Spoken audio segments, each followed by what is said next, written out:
Hello and welcome to episode 1032 of The Sleeper and the Bust. It is Tuesday, March 29th. I'm your host, Paul Sporer, joined this morning by Justin Mason. Justin, good morning, sir. Good morning. How you doing? I am well. We are in recovery mode from Vegas. Had a great weekend. My God. Seriously could not have really mapped it out better. A script wouldn't have been as good as how it all played out. The draft was excellent. We knew that draft room would be a lot of fun. And then us sitting at the same poker table. Are you kidding? Yeah, Like, that was a and blast. even that was by happenstance because the dweeb in front of me that was being seated went to my spot. And so, I wasn't like pissed about it or whatever. I was just like, oh, hey, that guy, because I was following what was happening and I saw that he went to the spot where they pointed me to. I was like, oh, he took that spot. Can I get another seat? So he took me back up to the front. And as that was happening, that extra minute, you were busting two people. Mm-hmm. And they're like, oh, there's open seats on 11. And I was like, I knew because I'd obviously come to see you. You're like, I'm at table 11. I was like, I'll take that. So I ran over there. And not only was a seat open, but literally right next to you. Mm-hmm. Again, couldn't have planned this stuff better. So we had a blast. You cracked my aces. Didn't matter though, baby. I still came up big too. We both Yeah. cleaned up on that table. You left with a nice stack. I was hitting my wave as you were leaving, and I was like, oh, I'm gonna leave. I'm gonna leave like 20 Yeah, I minutes wouldn't after have you, laughed dude. had you. I didn't know. I didn't know. You catch a heater, you don't leave though. I had the early flight. I was like, and it wasn't late or anything. And we're talking like 7:30, 8 o'clock that you and I are talking. You're gonna go downtown. I was like, oh yeah, I'm gonna go to bed soon. Don't worry. Go downtown, have fun. But then I caught that heater. I ended up playing another 2.5 hours after you. Because I had to pick up the scraps after you left. You took all the money, but then we filtered in some new money, and I went ahead and scooped some of that. So all ended up very well. We're going to talk about the draft, though, which was the main event of the main event weekend, of course. But let's start with a little bit of news. We got some news, obviously. Teams are still playing. Spring training's happening. Things are happening fast. Got a big injury for your boys. Evan Longoria is going to have a finger surgery that is going to put him out for a little while. You guys, you're Giants. You're a big Giants fan. For those that don't know, are very platoon heavy right now. They're moving guys around, and maybe even somebody like Longoria might have been finding himself platooned here and there at the very least. Obviously, he's going to be out now. Are you in on Wilmer Flores as the big winner here? Yeah, I think so. I can't, just kind of taking a, quick look at the roster. I don't really see anybody else who benefits. Longoria was one of those guys. I don't know that he was going to platoon very much. I think he was going to play full time as long as he's healthy. Problem is, he's older. Sorry, I was going to say I figured more like days off for like rest, Yeah, not a platoon. You're right, because he they looked like one of the few guys. Yeah, they definitely optimize days off for him. But I mean, this is huge for Wilmer Flores because he goes from being a guy who was probably a short side platoon guy to now probably playing pretty close to every day. And he's tightened his platoon. He came up as a lefty killer. And this is why you hear guys like Todd Zola and other folks who do the projections say, like, be careful with these platoon splits because they need so long to really mathematically stabilize, meaning they can flip on a dime. We think a guy is some way and he changes it 1 year. Sometimes that can be luck. They have a 500 BABIP against the handedness that they're rough against, or things just kind of neutralize a little bit. And that's where Flores is. I like him as an everyday player. Honestly, I would have moved him up our board in the main if this news had happened on Saturday morning or something.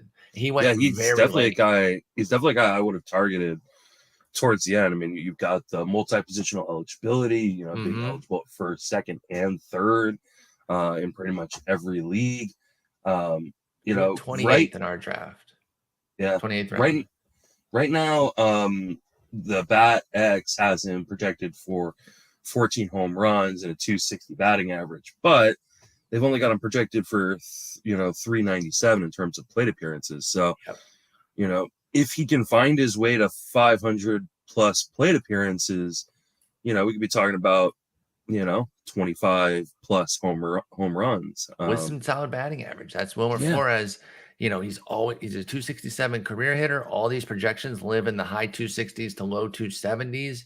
So I think Wilmer Flores is somebody really intriguing. Those of you who scooped him in NL only for a couple bucks, you're sitting pretty now because I think if he plays well enough in Longoria's absence here, it's going to help him facilitate more playing time even when Longo comes back. and maybe at the expense of like a Tommy LaStella who's getting healthy. And I really do actually like Tommy LaStella, but some of these guys are going to start to lose PT, maybe a Darren Ruff. Brandon Belt obviously can already sit against lefties. He's already, Belt's already dealing with some sort of injury issues. So, you know what I mean? So there you go. As much as the Giants want to be platoon heavy, if these guys aren't healthy, they're not going to be able to. So, guys like, Flores and Ruff are typically downgraded, rightfully so, because they're looked at as short side platoon bats. They could find their way to full-time playing time just because there's a lot of injury risk on this team already.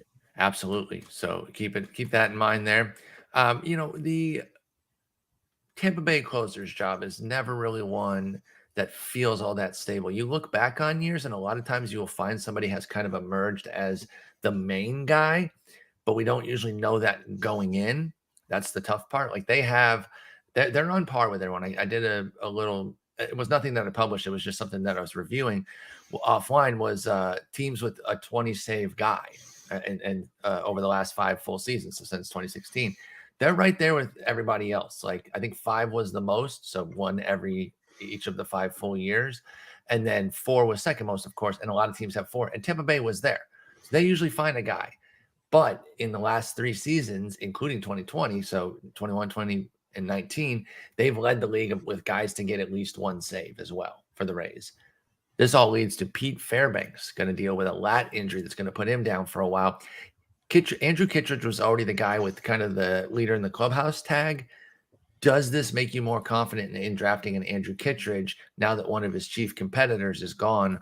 Or do you take it where, well, the next guy up and they'll just have somebody else vulturing saves from Kittredge, and I'm not as confident? Where do you come out after this Pete Fairbanks injury due to a lat? I mean, I guess I'm a little bit more confident in Kittredge, but not that much more. It's still the Rays, and I do worry that they're going to just mix and match because that's what they do. They're very good at optimizing that bullpen. And, yeah. You can't blame them, as much as we would love to see them in fantasy, just stick with one guy. Oh, yeah. I trust them not. I do not trust them at all. No. So he's never going to end up on my team unless he goes super, super late. I think this will bump him up a little bit in remaining drafts, and so it's unlikely I'm going to add him to my teams. I think that's the tough part, is that this substantial injury to Pete Fairbanks will likely move Andrew Kittredge up. So if you liked him already, maybe you're feeling confident you're going to stick with it. But if you didn't like him or you were already concerned, now you're going to have to pay more for Andrew Kittredge. And it's not a terrible price, pick 183. I think he could meander toward the upper teens, low 20s saves, and that would be really strong. But if he's now pick 150, okay, here we go. A couple comparisons: Andrew Kittredge or Camilo Duvall? That's a really good question. I guess I'd go Kittredge. Okay. What about versus Mark Melancon? Melancon. I don't think that's particularly close. I don't necessarily either. What about against Matt Barnes? Andrew Kittredge, Matt Barnes. Barnes, but if I'm having to make these decisions, I've not drafted well. I have made not a huge put mistake. Myself where I wanted to. Yep. Yeah, at some point, I want to leave one of the first 5 rounds with a closer. Last one, Andrew Kittredge versus Gregory Soto. And I don't the like named Soto. Guy. Yeah. I would take Kittredge there. I'm getting a little bit more confidence in Kittredge, not just based off of this news, based off of his skills and the fact that I think he can be like the Diego Castillo this year. Not Castillo got traded. I'm not saying getting traded, but like Castillo was the guy and then got moved, but he wound up maybe with 20 or something this year. So we'll see. But I agree with you. I don't want to be in that position. I want to be in a position where I've already got my closers when those guys are going. And maybe I got one for you. Third closer. Yes. And it kind of is our little transition into the next topic. Would you rather have Kittredge or David Bednar? Well, I was going to say, what about Chris Stratton instead? Because we learned that they're going to be sharing duties, and that is the transition into our next topic there. Stratton and Bednar are sharing duties. I would go Kittredge over Bednar now and over Stratton, but Stratton's moving way up. You took him in the main. This is one of your boys coming back home, dude. You liked him as a starter many years ago with the Giants as a sleeper. Now he's coming up as a reliever here, and they've come out and said like it's not a Bednar only job; it's a share. I know that made you want to take Stratton. What are you doing with Bednar? Are you still getting him now? Because his price is going to drop. But if they're sharing, that doesn't mean Bednar's out. So what do you do with Bednar's price now? Does it drop to a level where you're like, well, I'm still in on Bednar and Stratton, or are you just Stratton now?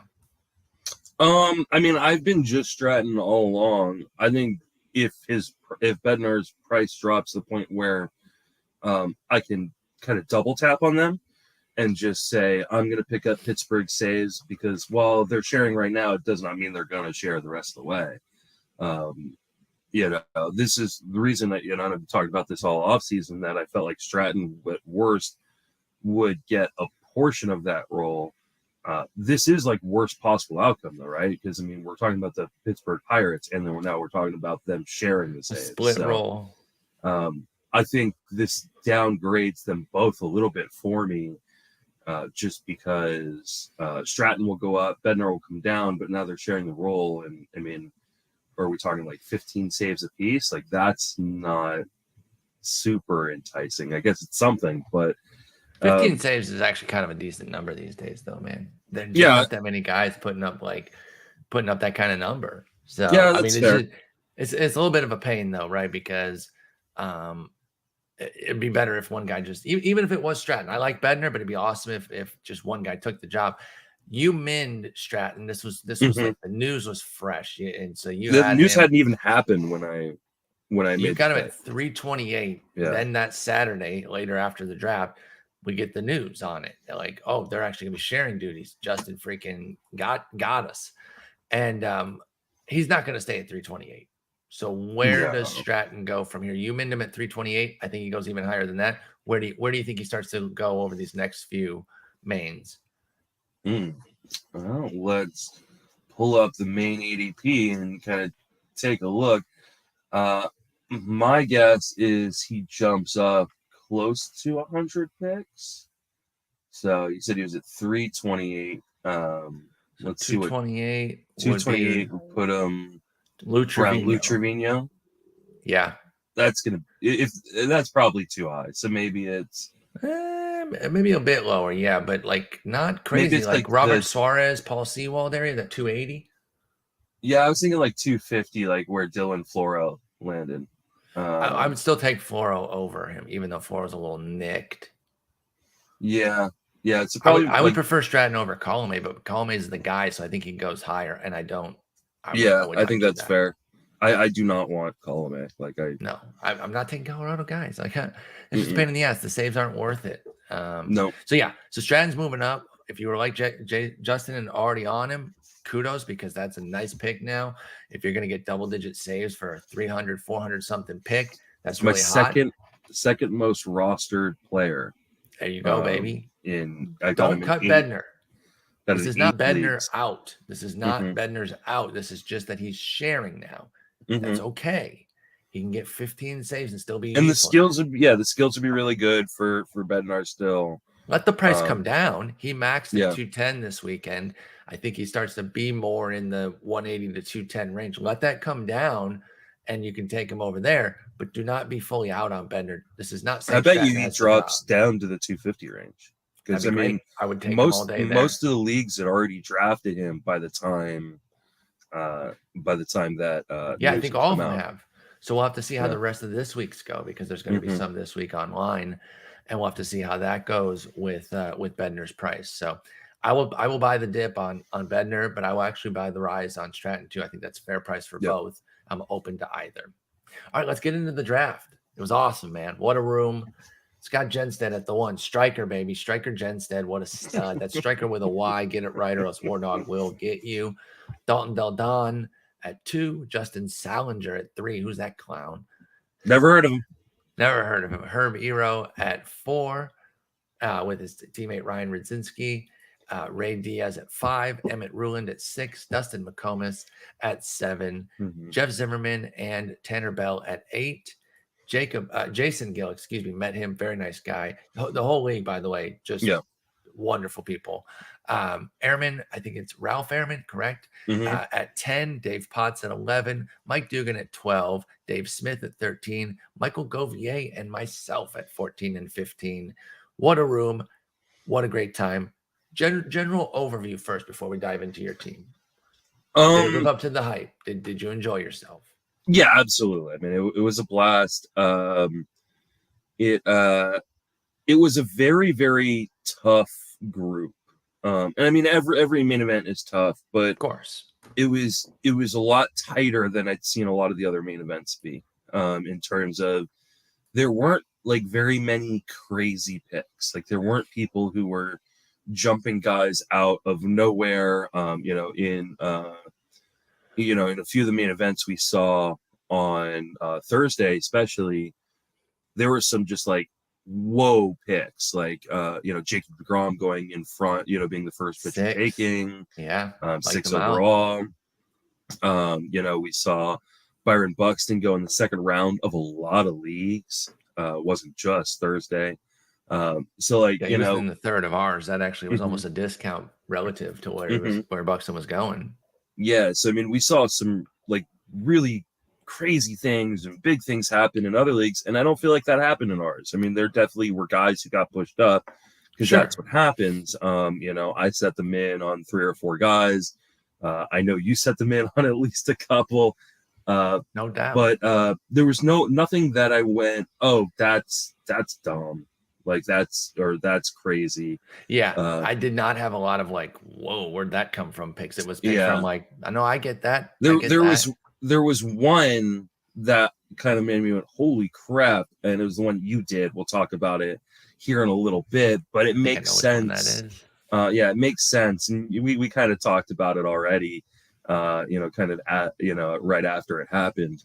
Um, but yeah, I mean, it was a really tough group though, because I mean, every time I had someone queued up, like 5 or 6 picks away, so Dave Potts would crush me, or Mike Yeah. Dugan would crush me. Y'all's end was getting me, and it's hard to call a snipe on the other end of the table, so I totally get that. But then Oh, Govier, there was a snipe on the other end of the table that I'm still pissed about, my friend. I don't know what you're talking about. Yeah. But Govier was hitting me hard in those odd number rounds where he picked before me, Mhm. like just jamming me up the pick before.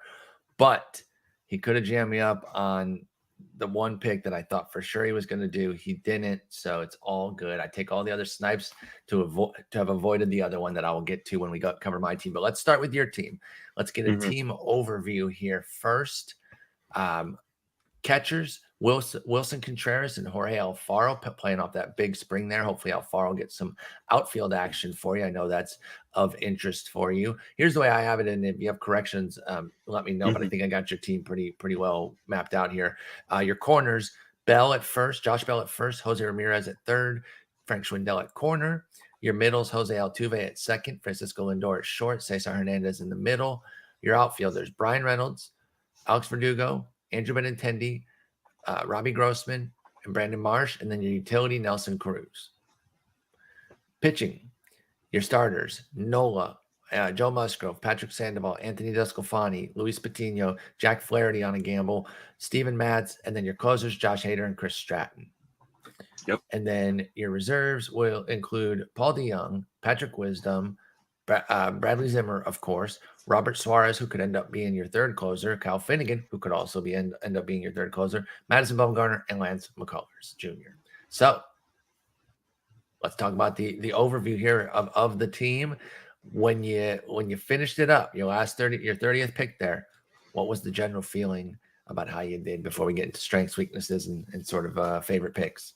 Yeah, I mean, the general feeling was I was pretty happy with it. I only had one real mistake that we'll talk about when we talk about my weaknesses. And I knew that from kind of like the moment I did it. I had made a mistake. But other than that, like I feel like I put together a really competitive team. I kind of did everything I had set out to do, which was make sure I stayed balanced. I didn't want to make picks that brutalized my batting average. I wanted to make sure I got guys who could contribute in 4 to 5 categories. Mm-hmm. Offensively, I got my top tier closer. I was shocked when both Hader and Hendricks made it to me, because that is, Yeah. we saw in a main on Thursday, Dave Chauvin do the pocket closers. I Double think tap. He went the H and H 13, boys. I think, and took Hendricks at 13, and then wrapped around and took Hader. So, I was really surprised to be sitting at 28 and both of them still be there. So, I mean, I was pretty stoked with my draft. Shout out to it's a good team. Shout out to Tanner Bell, who was actually in our draft with Jeff Zimmerman, because he does draft software on Excel sheets for like extremely cheap, like yes, well worth the money, very affordable. And I purchased it this year, used it during both my auction and my main event, and I really felt like it helped me. I still use my own ranks and stuff in terms of my valuations, but it helped me just stay as balanced as I could, and I think it really, really helped out. So big shout out to my boy Tanner. That's excellent. Yeah, meeting Tanner was awesome too. He and Jeff are a really strong team, and having both their minds together, it doesn't really seem fair. But hey, you can do. Yeah, they were annoying. They were taking players from, and same with Dustin Comas. I was just about to say that, because they were 7-8, Dustin 7, and then Tanner and Jeff. They were killing me. Yeah, the two of them, like seemingly in cahoots, being like, let's take these two guys that Paul really likes, okay, and then we'll take two more on the way back. So we'll crush 4 of his top guys off his board and F that guy. Unbelievable, man. They got me with a good one in the 19th. And man, I know we've talked about this before, but snipes in the 19th hurt way more than anything in like the 3rd or 4th could have ever been. Yeah, it's absolutely. Like, and I know why. It's because you're still going to get a star in that 3rd or 4th, so you're like, okay, I'll just go on to the next star. But in that 19th, you're setting on your guy that's like your sleeper type, and that's why those are so much more painful. But let's get into your strengths. Well, what were some of your biggest strengths versus in terms of both categories and players that you like or positions? What did you think were your biggest strengths? I mean, I think my team has a lot of strengths, to be honest. Like, I don't want to like sound like, oh, I've got the best team, but Fantasy Pros says it's the best team, baby. No, have fun with that. It's like the kiss of death. Like, shockingly enough for me, batting average is a real big team strength of mine. I really prioritized it because I have the tendency to not do that, to kind of devalue it a little bit, and so I made a point of attacking that. It actually, hit me or kicked me in the butt a little bit at one point, because I made a mistake, because instead of going for a guy that I actually really, really needed, taking another guy to keep boosting that up. But batting average is a big one for me. And yeah, I mean, stolen bases. I think everybody's always like talking about, hey, stolen bases are hard to get. You need to attack stolen bases early. I attacked stolen bases early, and then I kept hammering them. And I think this is, part of, the fallacy of, oh, I can get these later. Just because, someone like me takes Jose Ramirez in the first round doesn't mean I'm not going to continue to take the Benintendi's and the Grossmans of the world like I did. And so I have a ton of stolen bases. I think I'm going to be totally fine there. The one question is, do I have enough power, or can I get more power in season? I think I can. That's my only weakness. Okay. Power was obviously the big weakness. And we highlighted a major turning point there, because you drafted the same player twice in a row. I was surprised they let you do that. You literally drafted the same player twice in a row, and there was no consternation about that. We all just let it go. Brady Tinker was cool with it. But when you drafted Alex Verdugo and Andrew Benintendi, that's the same player twice in a row. How'd they let you get away with that? I love both. And I texted you, I said, I'm a huge Benny guy. But if I was going to change your draft in any one way, with just one pick, I'd have taken Hunter Renfroe, who went 3 picks later instead of Benny. And I think again, I love your team. I really do. It's a strong crew. This is the kind of team I could have put together. You got a lot of guys that I've totally agreed with on, Lindor, Musgrove, Reynolds. I go through a bunch of them, ton of guys, Benny and Verdugo, but both was a little bit too much. Your average is going to be, thank you for it, but your power, you would have gotten about maybe 20 more homers switching from Benny to Renfroe. Yeah, or Verdugo to Renfro. Exactly. Yeah, either Yeah, I or, mean, because you went Verdugo Benny real close there. You could and have easily put Renfro in either of those spots. it was one of those things where I've got Renfro, I think, above both of them in my ranks. And so he was just kind of staring me in the face. And in my head, I did the mental math of where, kind of his ADP had been previously in like draft champions. I go, I'm pretty sure I can get him the next round. I was taking him. I was Yeah. gonna go Voight And Renfro, to be honest, and get 60 homers. it didn't get to you. It No, didn't I even had get no very far chance. from me. Yep. So I clearly messed up there because, I mean, my team was begging for a big bat. And what it ended up making me do was really kind of forcing some big bats later. Now, I like the bats I forced, right? Like I got Patrick Wisdom and Paul DeYoung in the reserves. Way cheap, yeah. Set the max on both of those guys. So that's awesome. That's fantastic. But I could have, still, gotten DeYoung and then gone for, like you took Giro Urshela. Kevin Smith went, in the reserve rounds and stuff like that. So The aforementioned Wilmer was available, yeah. was available very late. So like I could have gone a lot of different directions had I not made that mistake. So it just, even in what I think is a really, really good draft, that was kind of the one big mistake I made that was really easily fixed had I just followed my gut or, followed my ranks instead of following believed in your guy. Thought this is, where ADP gets you in trouble is, I played the ADP game and I lost. I think I'll be fine. If there's one thing you get in season, it's power. My team still, you can make that up. Yeah, my team still grades out really, really well based on the projection systems I've run it through. So I don't think I'm in any trouble because of it. But it's definitely Well, I mean, I got 330 homer guys in Betts, Schwarber, and Haniger, and I only project for 4 more than you. I feel good about my power, and we're saying that's a weakness for you. You're just not that far off. No. But with Renfro, but if I'd switch those two out, like all of a sudden I go from 17 over 300 homers. From from Verdugo, and now I'm looking at a team that really is going to compete really, really well. So it still is. It's a strong squad.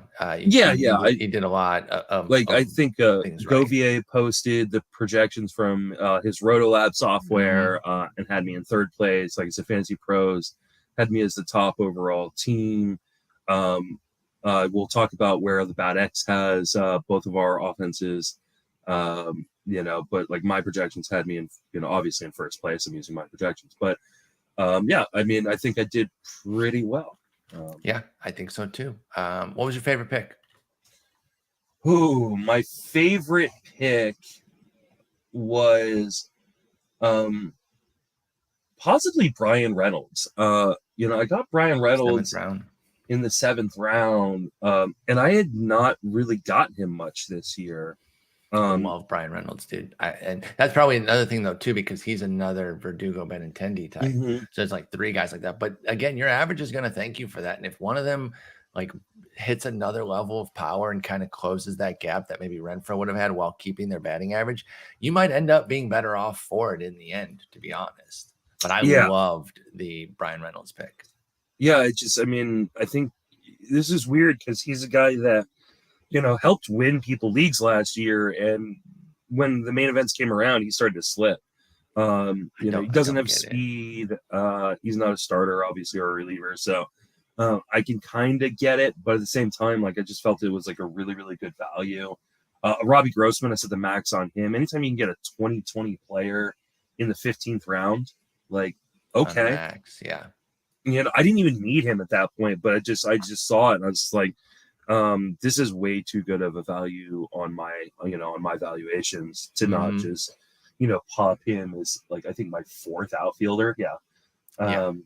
So I wish I'd gotten more multi-positional eligible guys. That's one thing I didn't get. You got a deal on Cronenworth that I kind of wish I had taken. Yeah, when he fell, I was like, oh, word. I love Crony. Even our buddy Scott Genstad got a huge deal on LeMahieu. Yes, he did in the 13th round. And I think he even said on their pod, like, I'm not even like crazy about him. Yeah. But 13th round, are you kidding me? And I'm like, Had he made it back around to me, I probably would have gotten that.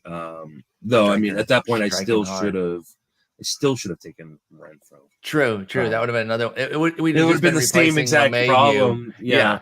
But the average would have thanked you. So yeah, good team there. Biggest target you missed, guy that you're like, this is my dude. I gotta get him, and you missed him.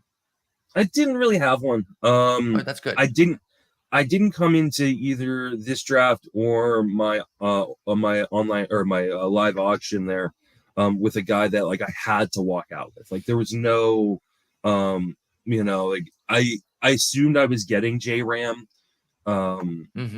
So yeah, I mean, but there was no guy that like I completely missed out on. There were definitely some snipes. Yeah, let's hear about your biggest snipe. Got to be within 2 picks of you, one way or the other. So I mean, this may end up turning out great for me, right? But I really wanted Framber Valdez in the 10th. I have Framber, much higher than a lot of people in the industry. I like who you got instead, though. But I like Framber as well. But he was like the last of the for me, last of my top 30 pitchers. Okay. He kind of fell to the 10th round, and I was like, and I mean, the guy sitting next to me, Herb, he just he crushed me a few times. Like it just, and I didn't know him well enough to like yell at him like I was yelling at you and stuff. Yeah. So, but yeah, nice older gentleman. He Will Smiths you, like, keep my name out your mouth. Yeah. So, I really wanted Framber Valdez, but and I really needed a third pitcher at that point or third starter because I'd taken Nola Musgrove in the 3-4, and then I just hammered hitting because I'd taken 3 pitchers in my first 4 picks. And I got to the 10th round and I was kind of looking around like, oh, everybody's got like 3 or 4 starters. I'm still running with 2 here. So I got my second in the 10th, dude. I waited on starters. Oh, that's right. Yeah, but your team's trash. I'm just kidding. And so like, I was like, oh man, who do I take here? I was really between, Patrick Sandoval, and I was also looking, I think, at Jordan Montgomery. And then I remembered a podcast with Scott Genstad and Jeff Erickson, and how Scott said, like, if he's around pick 150, I'm going to take him. Patrick Sandoval? Yeah, Patrick Sandoval. So you knew you couldn't give him 2 more shots at him. And I was all like, you know what? I'm gonna just like kind of stick it to Scott a little bit and be like, make sure I get him. Scott gave me a look. I think he said something to me too. And I said, this is what you get for doing your research, baby.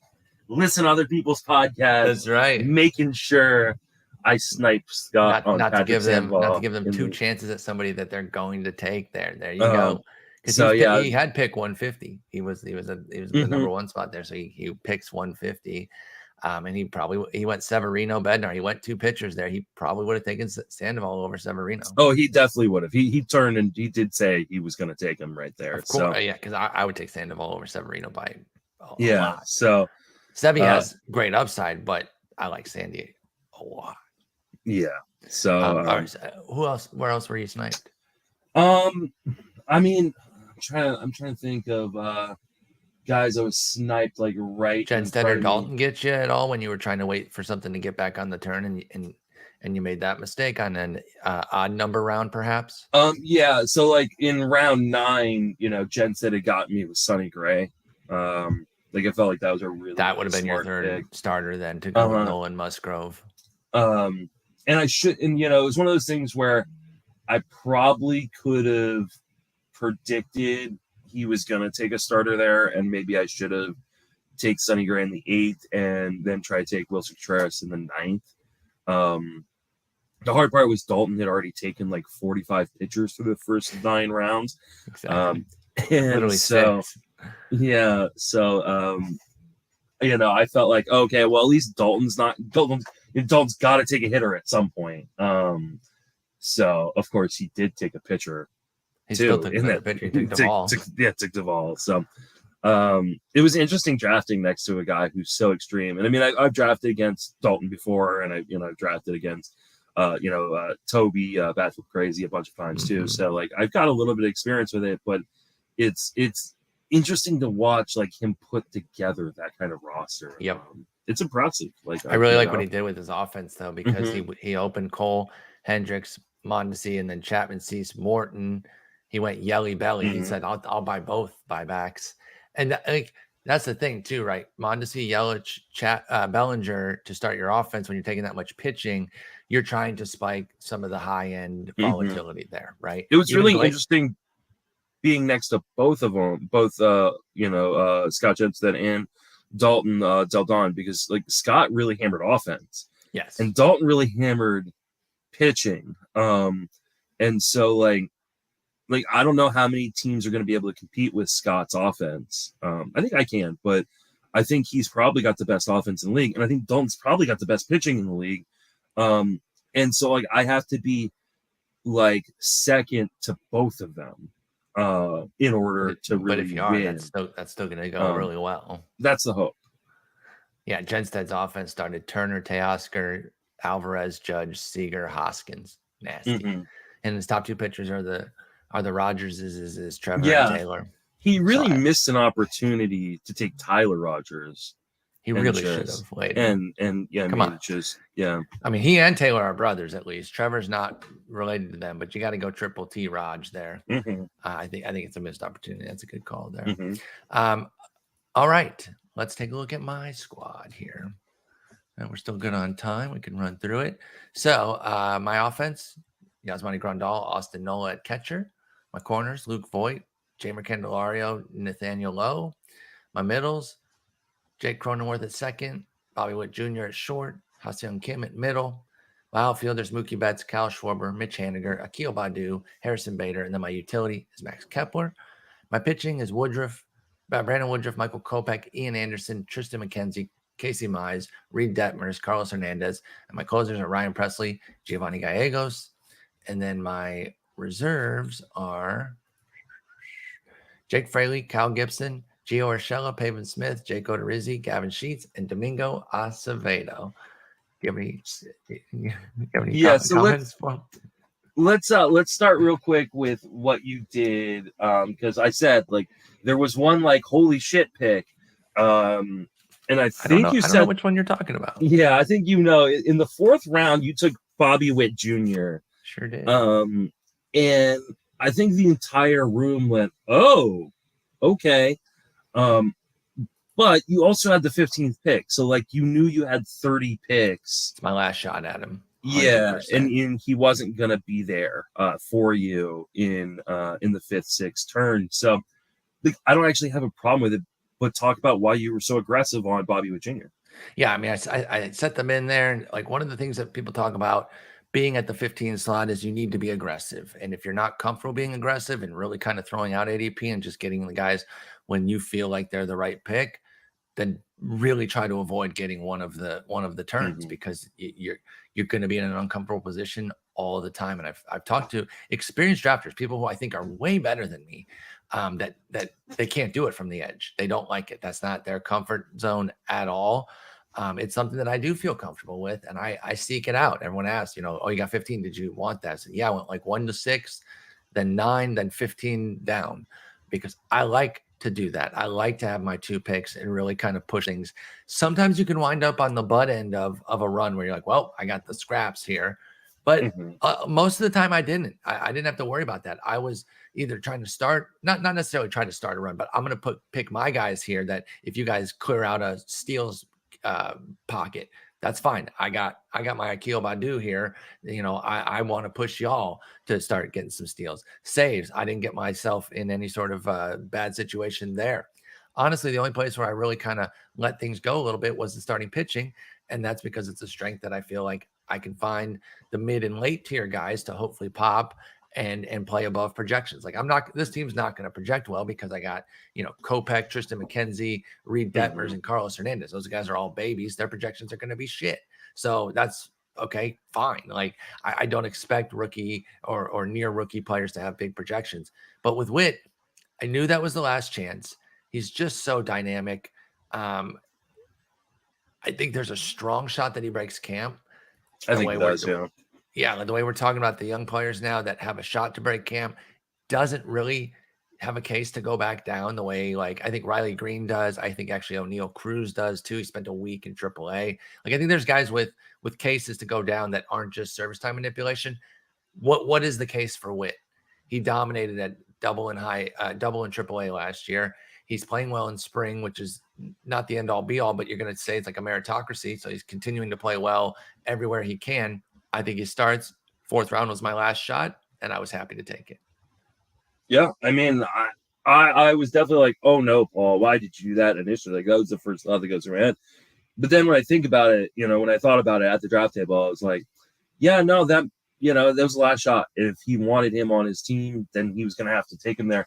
It's just jarring to see him go in front of other shortstops, like including Lindor, the one you got. On the and fifth. I love him. And it was a battle between those two. And I was thinking, like, I could just go Lindor here and be perfectly happy with that. I'm gonna push the higher upside pick here. In Witt. Bigger downside for sure. He hasn't done anything. He could be this year's Kelnick, where we think he's all ready and he's not. Willing to take that gamble though. On a team that runs, he can run. He has the power. Witt has it all, and so I went for it. And if we were in a different landscape, if we were in the normal landscape where guys just we expect them to always go down for the minors, I don't take him there. But the fact that I think he can break camp and give me those extra 3 weeks that we normally forego with prospects, that was a game changer too. Yeah. I love your 6, 7, 8, 9 picks. You went Schwarber, Grandal, Haniger, Baddoo. Like, that is so money. I was so hoping to get Schwarber on the way back or get Grandal. Yeah, I mean, that was, and I mean, I love Mitch Haniger, love Baddoo. Like, that had to feel so good to just crush those 4 rounds. It really did. And like when I took Witt, I figured, I can't say I knew for sure, but I figured pretty strongly that I was foregoing a chance at Nicholas Castellanos, who I would have wanted, either at that pick or ideally if he could have fallen to the 5th. I didn't expect it at that point. What I decided was that I was going to commit to pushing up his teammate, Kyle Schwarber, because I see them very similarly, both going into another great park that they're going to bash together. I can't wait. So I pushed Schwarber up. 76 was his min. I feel perfectly fine with that. I actually didn't realize it was his min at the time. So I don't do min picks to like for fun or for any sort of flash. That's just where I was comfortable with Schwarber. And again, I'm not getting him coming back. I think it's very unlikely that he makes it back. That's the time to get Schwarber. I think he can hit 40 homers. I took him there. Grandal, I would have taken Varsho. Mike Dugan got me there in the 7th, about 3 picks before me, but happy to take Grandal as the quote unquote consolation prize there. I wanted a premium catcher. I was going to go Varsho or Grandal. And then Haniger, I think he's underrated. I really do. I think people are kind of not really looking at what he did last year. I actually set them in on him too. Again, didn't realize that, but I think he's underrated. He was next in my outfield, and I didn't want to fall behind in power. I have a tendency. The reason I was able to identify your Benintendi thing for Verdugo combo so easy is because those are the kind of guys I take all the time, and I stock my entire team, and I wind up being light on power. You're not even that light. It's your weakness relative to your team, but you're not actually light on power. I think we both kind of did what the other one usually does, because I usually am the guy who loads up on power guys, and then I look at the end, I go, oh no, my team's got like a 252 batting average. Like this I have is a 249. We did kind of roll reverse there, but I wanted to make sure I got that power, and I have some guys that I think can pop the batting average up a bit. But the projections are coming in light, and I'm kind of betting on the come up for them. Like Baddoo as a 234, I don't see him as a 234 guy, especially if he does platoon. I know that's the biggest pushback that I get with my Baddoo pick is, what if he platoons? Well, what if he does? I don't care. First off, there's 3 lefties projected to start in the AL Central. None of them are good either. Keuchel, Chris Bubich, and Lewis Thorpe are the 3 guys projected. And you look at the division because that's where they play most of the games. There's other guys across the league. I get that. But if anything, that will protect his batting average if they do platoon him. He's going to be a full-time starter against righties, of course. He can do enough power speed damage there that I'm totally fine with that. So I'm all good with Badu, even if he platoons. I think that's kind of built into the price. I got enough power. I got enough speed. The average is a little light. I need some guys to overachieve. But my biggest weakness is, of course, the starting pitching, which I'm sure you noticed. Yeah. I mean, I think your biggest issues are starting pitching and then your batting average. But like, this is one of the reasons why I like kind of devaluating batting average is because there is variance in it, right? And you could have these guys who, instead of popping 250s, pop 270s, and all of a sudden your batting average looks a lot better. So I'm looking at like some of my power guys I think can hit better than their 240 something that they're giving. They gave Voit, Schwarber, and Haniger all 244 averages. I think one of them could definitely hit higher than that. Kim at 232. Obviously, if he's playing that poorly, I'm probably not starting him at that point. Like if I'm expecting a big come up for him. He's a breakout guy that the projections aren't going to capture, and I get that. But I think that there's the upside there. Even the 288 for bets, I get that as a projection, but he can hit 300 easily. I already talked about Badu. I think Bader's a breakout type. If he holds those strikeout gains, he can be more in the 260s. So my average, the variance within the team can cover my deficit, but it is a deficit. I will be paying close attention to it, and I'll be looking for some guys who can add to it during the season for sure. Check your mic or something's going on. You're getting really, really choppy. So real choppy. Oh, that's better. Better? Yeah, that's better. Here we go.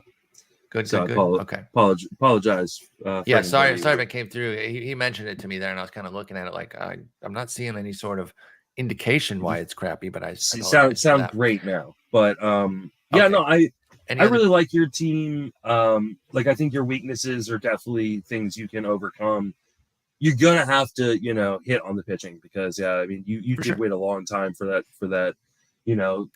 That's how you get that 4-pack of hitters that you were talking about, though. That comes at the expense of getting my second and or third starter, but I wanted to build a premium offense and work on the pitching and try to get some breakouts. I need one of Kopech, Anderson, or McKenzie to be a big breakout. They don't all have to hit, but one of them has to really jump and be like a top big 30, discount on. You got a big discount on Ian Anderson. Like that was. Yeah, I did. I was really surprised he lasted that long. Yeah, his ADP, I mean, he went a min of 103 and his ADP was 148 and I got him at 166. And I felt good about that. Was that his max? Pitching. No, not quite. There was a 201. Give me that league. Wow. Why is Ian Anderson going 201? Like, I'm not a big Ian Anderson guy, but at that price though. Yeah, I don't like him at 103.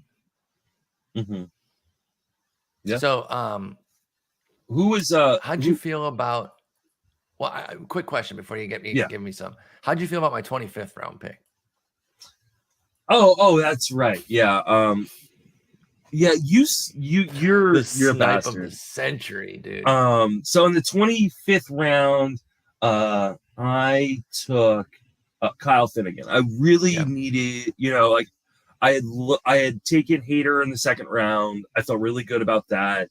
But then I just did not pick up another saves guy, which is not what I usually try to do. I usually try to get another guy. But then you got the good Stratton news. Yeah, but I didn't know that yet. Yeah, that was incidental. So I was just throwing darts at potential save guys. Tanner Rainey is a little bit behind. I kind of liked Finnegan coming into draft season. He is my most rostered player this year because of all my early DC shares. And so I was like, I'm gonna, I'll take another shot on Tanner Rainey, on Kyle Finnegan, with the idea that there is no way anybody is going to take Kyle Gibson at this point. You didn't know who had 2 picks.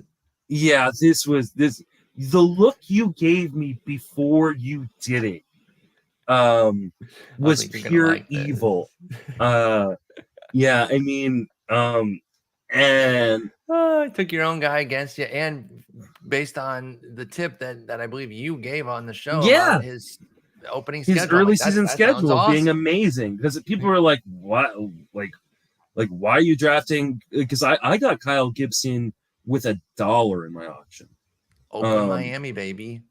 Yeah, so yeah, I was pretty pissed. It was that the one snipe hurt. of the century. Especially because so it good. wasn't the only one. I've been a vocal proponent of Carlos Hernandez, who you took in the 22nd. Knowing full well that I cannot give you 2 more cracks at it. Yeah, because he him, definitely would have gone at that point for me. So you're a jerk. I hate you. And I hope he does really, really well for you at the beginning of the season, because I have him in a bunch of because you have him leagues. everywhere, so you can't even root against him. I know that's the worst. The worst part is when you snipe me in a bunch of guys of mine that I can't root against. Nope. You it'll hurt you too. Because maybe let's it'll crush me. Yeah. So. Oh man, it was great though. I had such a great time in that draft, and just kind of the banter that's going to occur during the season is going to be a lot of fun. There's work to do. Projections definitely love your team and like it more than mine. Looking at the Bat X here, you have a 998 to 982 runs advantage. I do have a 4-homer advantage, 296 to 292. You have a 966 to 928 RBI advantage, 105 to 92 steals, and 263 to 249 average. That's not terribly surprising. And then you get 4 of the pitching categories versus me getting saved. 75 to 70 wins, 409 to 424 ERA, 45 to 56 saves. I got the 56, 127 whip to my 128, 1199 strikeouts to 1131. Honestly, I think our pitching is a lot closer than these projections would ever suggest, because you got like veteran guys that are going to have better projections. I got guys where I'm betting on the come, and I totally get that the projections just aren't going to be there for Detmers, Carlos Hernandez, or even Kopech. Like, they're not bad, but they're not what I think he can do. I don't think he's a 4.15 ERA guy. If he is, he could be. That's not impossible. But I didn't draft Detmers, Hernandez, McKenzie, and Kopech thinking that they would just be this low to mid 4s type of guy. But that's where the projections are at, and that's fine. So I'm not worried. I like to look at that stuff, but I never care whether I'm in first or last. Like, I think Dave Potts is second to last on the Fantasy Pros thing, which I'm like, that's all I need to know that there's not a ton of value in them, because an NFBC Hall of Famer, second to last. No, he's not. So they're fun to look at, and I'm not here to shit on Fantasy Pros or any projection system. They're fun to look at, but we know that they're only a snapshot of your team. Your team's going to change over the course of the year. Yeah, but I mean, this is such a tough league that I would not be surprised if anybody won it. Yeah, absolutely. It just really wasn't anybody getting super out of line. Obviously there's going to be picks and strategies you disagree with, but no one was really doing anything super crazy. Who was a snipe of yours within 2 picks that like really got you? Man, there were a couple, and I got to be honest. I mean, it started right away, Govier taking Albies, but that one's, I'm not going to go crazy on that one because Mookie Betts is a that was super funny, super funny, by the way, because everybody kept going like before we started our draft. For days in advance, we're like, oh, this is going to be the league. This is going to be the league where people are going crazy, and it's a lot of personalities. There were like 7 or 8 guys in the industry in this league. Obviously you and I, yell at each other already. So and you added Govier. So like people knew that there were going to be fireworks, and it did not disappoint. You get sniped in the first round. You had told me you wanted to start Woodruff, Albies, and I said I don't think both of them are going to be there for you. And I was like, you're probably right, but then it starts happening, and I'm like, yes. It's right in front of you, and Govier takes Albies, and you just lose it. It was awesome. I was like, son of a, I couldn't believe it. Sniped immediately. And I was like, the one, because I thought Woodruff would be the one who wouldn't make it. I Yeah. really did. I was like, Mhm. the starter's going to get pushed up. I'm going to get my Albies. But again, I'm perfectly happy with bets. Everyone knows I'm a big bets guy anyway, so that's cool. I'm going to give one that is within the 2-pick range, but then I'm going to give one that's a little bit further away, but it was a mega snipe. I want to say Chapman because it kind of is, and I would have considered Badu Chapman, but I thought Govier was going to take Badu when he took Chapman. So I was actually kind of happy to see Chapman. He did get me with the Tyler Stevenson one. That's the official one that I'm going to say really stung. That was in the mid rounds that Govier twisted the knife. I really wanted to go Cronenworth, Stevenson. It might have ended up benefiting me though, because I got Ian Anderson there. You needed the pitching there. It was probably for the better, to be honest. It might have protected me from myself. But the big one, this one was 1, 2, 3, 4, 5, 6 picks away. But I could not believe it. This is one where you psych yourself into taking somebody and you're like, there's no way that he's going to get taken. I'm jumping him up. So I'm good here. I'm good. I can calm down on this one. He's going to make it. And we're getting into the draft. And I'm actually looking up to his ADP real quick here just to see if I was right to think that I should be able to get him. Yeah, because they minned him. And I'm like, you know what? It's time to take Nestor Cortez in the 15th. You got to do this. This is the pick. Go with one of Bader or Lowe, Nathaniel Lowe or Harrison Bader. In the 19th? And 19th, excuse me, 19th, not 15th. Then the 19th. So that'd be Kim and Detmers were there. And I would have gotten him in the 15th. Yeah. Sorry, it was 19th. Kim and Cortez were the combo. Again, I got Detmers, it's backup. But I could not believe that Tanner Bell and Jeff Zimmerman took Cortez there. I thought 1,000% that he would make it because they set a min on him, and they set a pretty juicy min on him at 278. I don't even think it's bad at all. I think Cortez is super underrated. I should have known, there's sharks everywhere, but I should have known that they were going to be like, that one of the smartest combos that you can get with Tanner Bell and Jeff Zimmerman.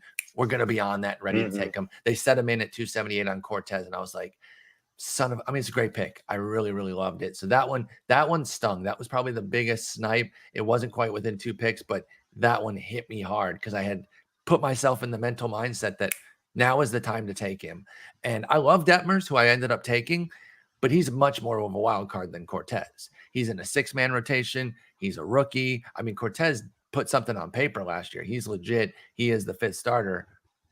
That one hurt. So screw you, Tanner and Jeff. You jerks. Yeah, they were sniping everybody. Yeah, they were killers. Did you have any big draft targets you missed out on? Like anybody you were really not really. There were guys I missed, but I got so many of my guys that it'd be really hard to come away because you never get everybody, right? You cannot get everybody. If there was one, maybe Class A, but again, at that early area, you can't pin your hopes on anybody. So it might have been, if I have to pick one, it might have been the guy you got in Patrick Sandoval. I'm very big on the Sandoval train. I jumped on when Nick put everybody on that train years ago. I've been on since. We got Sandy in the back there. The pink flamingo is named Sandy after both Alcantara and Patrick Sandoval. So I really did want Sandoval. So I loved that pick from you. And frankly, I would have had to forego Badu, and I just wasn't willing to do that. To go Sandoval Kopech. Like when I took Kopech, I was like, I might not get Sandoval now. He might not make it back. And he didn't. And I understood, but that was probably the biggest guy that I said, fly free, little birdie. I'll reconvene with you down the road. And you ended up taking him. At least he landed on somebody I like, their team. Although that would have been anybody's team in here because this is such a front. Yeah, there was there's nobody that's like, there's no villain. Yeah. At least not yet. Wait, we'll see how the season goes. If someone starts running away with it, then they'll be the villain we're all chasing. I'm sure I'm going to be the villain. We'll see that. You want to be the villain? I want to be the villain. Yeah, I want to be the guy everybody's chasing. Well, I was going to say, yeah, if villain is just the guy that everyone's chasing, I'll be the villain too. I would love to be. Yeah, exactly. I think it's going to be a very fun league. We're planning to have everybody on during the season, but we're going to start that like late April once there's numbers on the board, because I don't want to just do draft review for everybody. I want to talk through like how's the early season going, what's going on. So we'll do it that way. Yeah, I've already talked to a bunch of the folks and they're down to come on. Yeah, definitely. I was talking to Dustin McComas last night. I was gonna have him on Friends Fancy Benefits last night, but he wasn't feeling well, so we thought, we'll reschedule that. But definitely want to talk to all those guys in those drafts because it was a lot of fun. Yeah, The I weekend think lived up to every ounce of the hype. yeah, I had a blast. It was really, really. I think the one mistake I made from the weekend was not going to the Mike the Mouth party. It was awesome. Yeah, yeah, because awesome. Danielle and I went out to Naboo, which is still awesome that you guys said you had the greatest time. Oh, if you like sushi, man, there's no better place in the world. My mouth was watering as you guys were describing it. I was like, it was come on, unreal expensive, but also unreal amazing. And by the time we got by the time we got out of there, it was like almost midnight, and so like it was like they did a draft at midnight. I know, so, insanity. And they couldn't find one of the guys. They couldn't find Carter Gill. Yeah, he was missing for a little bit. They finally wrangled him up and got the draft going. But they woke him up, and by then I was long gone working on my draft board and everything. But it was great. We were there for about 3 hours talking, having a blast. I mean, I was screaming because it's so loud in there, so I feel like I was like losing my voice having to talk, but chopping it up, just talking next level deep baseball with everyone is just so great. Like everyone you step to and want to talk with is going to be ready to just talk baseball, and it's such a fun feeling. And you never know what topics you're going to get in on. You never know who's going to be nicknamed Striker for the rest of their lives. Striker Jenstead is the man, the myth, the legend. Now I met the War Dog, who I'd only heard about previously. I'm not a huge Survivor person, so I didn't know who he was. What a cool guy though. And he's generally awesome. Generally, you're gonna run into somebody who calls himself War Dog, and you're gonna laugh and be like, "Give me a break." He pulls it off 1,000%, like without a hint of irony. I freely called him War Dog, and he was such a nice guy. What a really cool dude! And for the Survivor geeks that were there, he was so down to answer all their questions, and like was not being like, "Oh yeah, it was this." Into it. I thought that was really cool too, because he's answered all these questions probably a billion times. How's the food? What was it like? How much weight did you lose? This and that. And I'm not saying that to diss anybody, but everyone wants to know those things, right? Even I, as somebody who's only watched very little, I wanted to know a bunch of that stuff. So cool. So the War Dog was the man. Follow I am War Dog. I am the War Dog, or I am War Dog on Twitter. Definitely follow him, and maybe he'll give you a nickname. He hit that Striker Jenstead out of nowhere. We were at the Mike the Mouth party, and we were talking about how War Dog's so cool. And I was like, yeah, I'm not cool enough for a nickname unless it's like stop sign or something, because I'm built like that. And we were just kind of looking around. He's like, yeah, something like Striker for Jenstead over there. And we were like, that's perfect. Done. That's literally done and done. And Striker with a Y. Very key. Very key that it has the Y. Yeah. So the weekend was amazing. If you play the main event, it's something that you want to do. Figure out how to get out there. It is an expensive trip. I'm not going to pretend otherwise, because you're paying for the main event, your hotel, your food, all that. It's something. Highly recommend that you pay up a little bit to stay in the middle of the strip where you're near the Bellagio. Or else you're just going to cancel out the savings with Ubers. Oh right? My God, the amount of cabs I had to take and stuff, because I cheaped out on my hotel, ended up spending probably $300 or $400 on cabs through the weekend. So that's a bummer.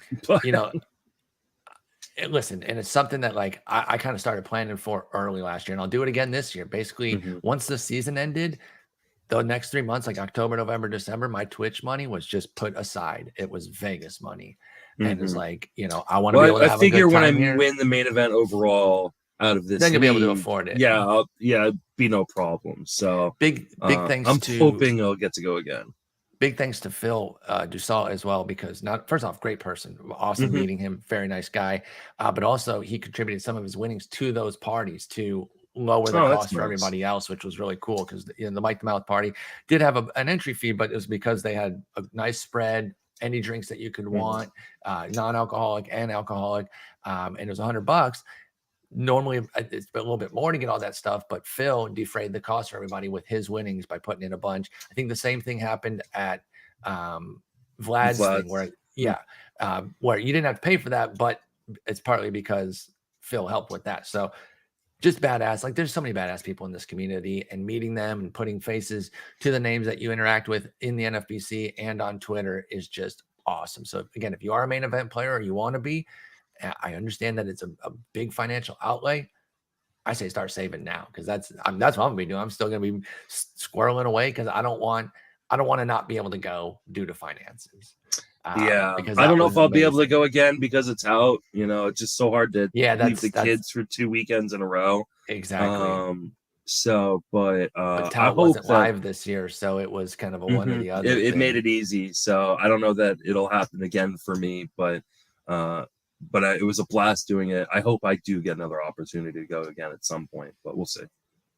Well, that'll wrap it up. Thanks for listening to this episode with our NFBC review. If you're playing in the main event, good luck. Send us your team. We'll take a look at it. I love looking over the boards and how the different constructs happen. There's still a ton of drafts if you want to get into the main. Have you They're all decided if you're online. doing another main?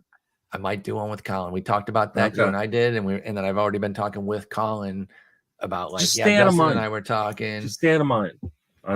I think I would on purpose at that point. Like, there's no reason to be in two. Like, there's no reason for us to do that. At some point, it's like negative EV too. Like, we know each other's players front and back. Like, yeah, it was fun to do one. But exactly. I'm all for taking on the tough competition, but I'm not gonna seek out like your room again, or like a Phil Dussault room. Like, I'm good. I'll be in a tough enough room without knowing anybody. It doesn't. I don't need to know everybody in it. That was the perfect experience. Like Jenstad and I are signed up for the same one for my last one. But there's like 30 people signed up, so hopefully we just get put in a different league. Because I don't want to draft against him again either. I don't blame you. You don't want to. You don't be messing with Striker twice. Are you kidding me? That's how you get struck. That's how you get struck, baby. That's how you get struck. All right. We'll be back on Thursday. I'm not sure what we're going to be talking about, though. Maybe just some news notes type of deal. Got to get everything situated. And then are you and Justin, you guys are you and Jason doing tout review and like OBP chatter this weekend? Is that happening? I got to talk to Jason, figure out what we're going to do, because we definitely need to recap our tout drafts and probably do like first fab kind of run, because those of you, most of you who have already drafted, you're going to have your first fab run this weekend. So we'll probably talk an important one. Yeah. Especially if you drafted early on in the draft season, drafted in January, February. But even for those of us who drafted like in early March, like my barf team needs I need to drop like 5 guys. It's brutal. That team got brutalized. And Wilmer was only drafted in 9 of the 13 mains, so he's gonna be a hot pickup in a lot of leagues. So there's gonna be stuff out there. So definitely something to talk about there. But we'll be back. Justin, have a good one. I'll talk to you in a couple of days. Take it easy.